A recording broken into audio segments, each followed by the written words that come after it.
main event, everybody's been looking forward to this one for a long time. So I just want to ask from your point of view, what's the most interesting aspect of it to you? Because there's part the storyline that's all built up to, but then there's part just the style of the fight itself. So what's the most exciting thing for you? Right. I mean, for me in my role, obviously it's more of the storyline. I think you can't deny that we all know this is a fight that we've been looking forward to. They're two styles or something that, we love that kind of clash inside the octagon. But for me, the storyline is so interesting.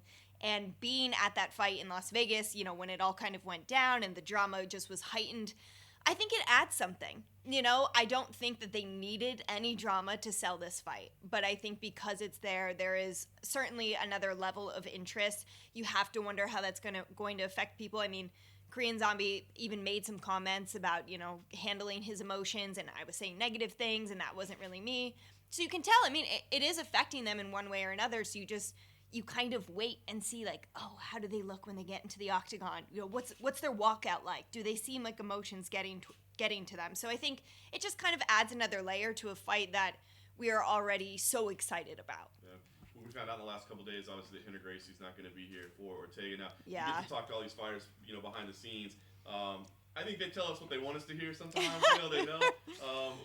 What do you think when you talk to them? I mean, how much do you think that's going to affect Brian? And will they be more honest with you than they are? Because I know you watch our coverage too. Will they be more honest with you behind the scenes than they will with us? Yeah, I mean, I think there's a level of trust with us, and we have these fighter meetings where, they're closed door. Nothing that is said in those meetings will ever be repeated until time for the broadcast. And there's often times where they'll tell us things that they still don't want repeated at all. I think it's important they have that kind of trust with us.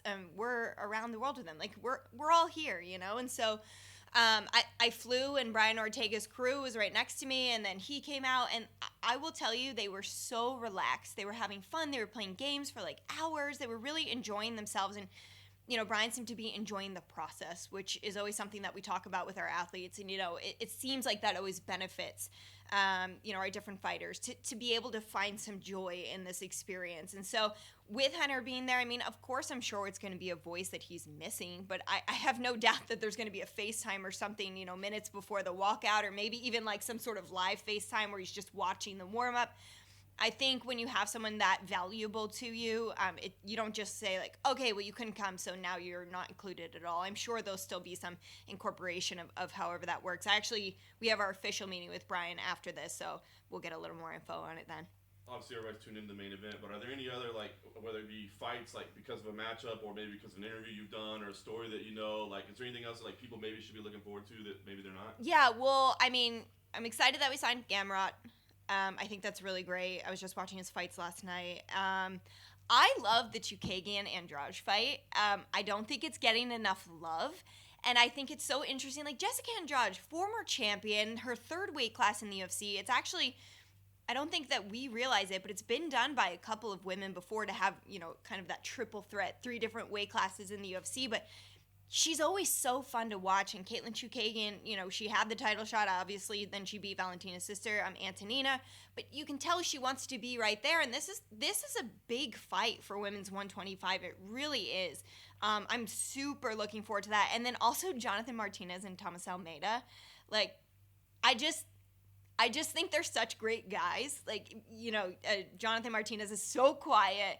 And Thomas Almeida is a pretty soft-spoken guy as well. But when they get in there, they're just killers. And with Thomas's long layoff, I'm really curious to see how he returns, almost 3 years. And I was fortunate enough to see him work out at the PI quite often when he was training in Las Vegas. So that's one that I really piqued my interest, and I think that's a great way to start off the main card. Nice. Last one for me outside of this. The documentary came out, and obviously you and Joseph were a huge part of, kind of the last couple episodes. I guess what was that like watching it, and I guess having so much of your personal life kind of be out there as well? Yeah, I haven't seen it. Really? Yeah. On purpose? Yes. Interesting.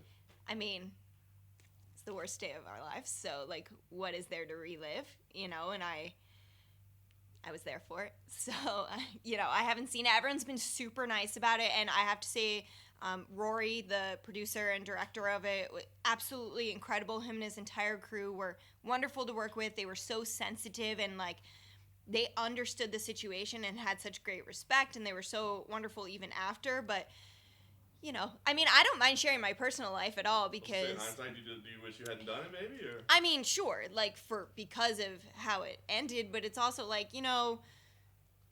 like that's a risk and that's a part of our life, but like to be able to show other people like this is how we love each other, but also there's going to be highs and lows in life, and there could be moments that are worse than that. We're healthy, we have good families, we're able to make a living for each other. Like, yeah, he lost a fight and his dream obviously was shattered right there, but we got to go home to our beautiful house with our health and see our families and stuff, so we have to kind of take it all in stride. And I think that Joseph is a beautiful example to a lot of people. And I'm so proud of him for that. So as much as I don't want to watch it, I know that it provided something good for other people to see. I was gonna say it's clearly hard for you to talk about, but I mean, do you see the value in it? Like maybe helping fans or newcomers to the sport realize like what goes on behind the scenes? Yeah, I think unfortunately, especially with the internet, oftentimes people forget that these are human beings with feelings. For me, in my role, I always like take Joseph into consideration. So whoever's in front of me, I want to treat them the way I want Joe to be treated. And I want to tell their stories the way I want Joe's story to be told. Because, yeah, he's a beast inside the octagon, but he's an artist and he loves fashion and, like, he's a great person and he's been sober for 15 years. Like, those are stories that matter, And so I always take the approach of storytelling the human side of these athletes because, yeah, we're all here to see them fight inside an octagon, but there's so much more to each individual that it's important, and it doesn't always go our way. And, there are times, I'm sure every person in this room has had somebody where they're like, oh, you're just gutted, right? Because they're a good person or their background. And I think it's important to remember that for people. I think, in MMA especially, but in all sports, oftentimes that's forgotten.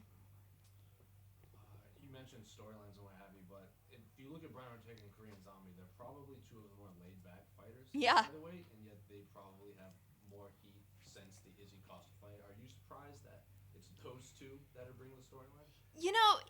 Probably, yeah. Especially with Korean Zombie, he speaks English, but not like a ton of English, so it's not like they're they can jab at each other all the time or anything like that.